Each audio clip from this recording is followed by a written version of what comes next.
Hey Scrubbers, it's Vanessa here with my last sketch-inspired layout for the month of January. And the first thing we are going to start out here, you saw the sketch at the beginning of the video and it will pop up here in just a few minutes on the screen. But the first thing we're going to do is build our background, and I am going to keep it really simple with just adding to this white cardstock just some paint effect to the background. And basically I'm just taking a spatula and doing stripes of this yellow color, and then in just a second I'm going to come in with the green or tealy kind of green color and do another stripe. So super easy mixed media. I didn't have to prep my paper for this one. It is not a super wet medium that I'm using. This paint doesn't have a lot of water and it goes on the paper and it does not actually warp it at all because, like I said, I'm not using any water. So this is quick and easy. I'm able to just paint on these stripes and then let it sit off to the side, and it only takes a couple of minutes to dry. And that's going to be sort of the base for my background. Now, once that does dry, and you can see the sketch is up in the corner, and so you can kind of see how I'm going to build my layout as we go. I do kind of flip where the photos are going to be, but that's the sketch that I'm using. Now, next for my background, I am bringing in a stamp set from Retro Hip, and I am using this little plus sign background stamp, and I'm just adding with, I think this is the Seafoam color from Catherine Pooler, and I'm just doing some stamping with this little plus sign stamp and just adding a little bit of interest to the background in addition to those stripes. I am also taking a few of the sentiment stamps on this set. One was We Just Vibe, and the other one I think is, it says Kinda Loving This, and I'm going to just stamp those in a few random places on the background. Most of this, you do not see a lot of what the sentiments actually say. They kind of peek out here and there and you can kind of read bits and pieces. But again, I'm really just doing that to add that bit of interest to the background and having it be something more than just a white piece of cardstock.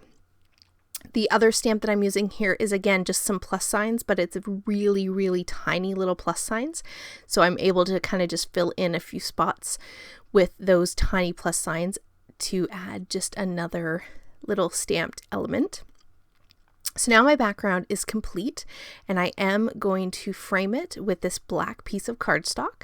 So I like how that really makes the colors pop, and that black is the other color that I'm going to bring in along with that teal, green, and yellow that I'm using in those pattern papers that you see here.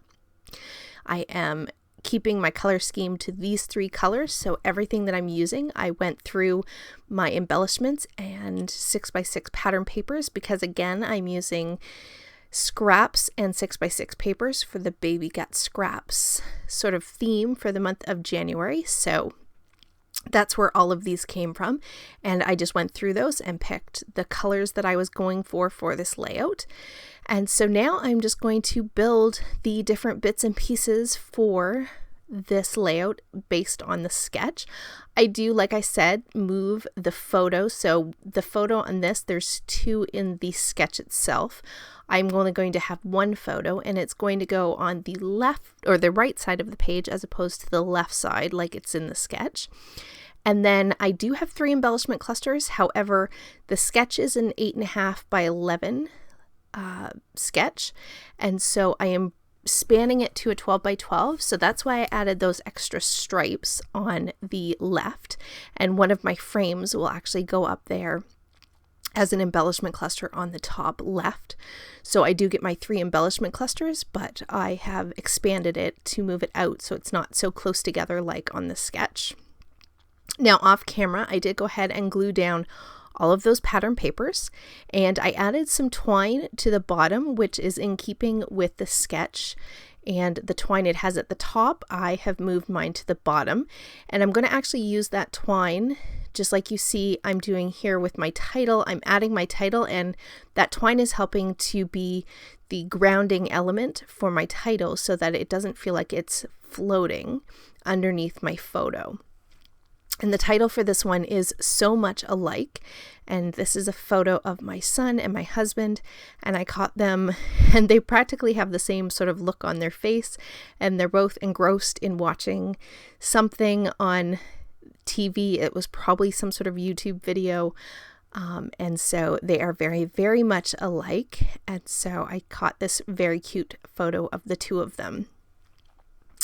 Now I am building out the embellishment clusters that I said were going to go in those frames, and then I'll have a third embellishment cluster at the top right of the photo as well. And all of these bits and pieces, I just went through my little embellishment containers and went ahead and pulled anything that matched the colors that I was going with. So I have just some little word strips, some tickets, some hearts that I had punched from a different project. I have some arrows and just a whole bunch of little pieces that I can use to build up and have some interest in my clusters so that they are not sort of completely flat. I also had some fussy cut leaves from a different pattern paper that I threw into the clusters because, again, leaves, I wasn't going to make it super floral, but definitely the leaves just kind of give it a little bit of dimension because they are not square. I wanted to have some interest in some of those embellishment clusters, and so adding those kind of helped. I am also going to add in some puffy stickers here, keeping to that light green teal color, and it gives a different texture to each of the embellishment clusters. Off camera, I did go ahead and put in some sequins, and so with that will complete this layout. These are the still photos, and guys, I will catch you on the next one. Have a great day, everybody. Bye-bye.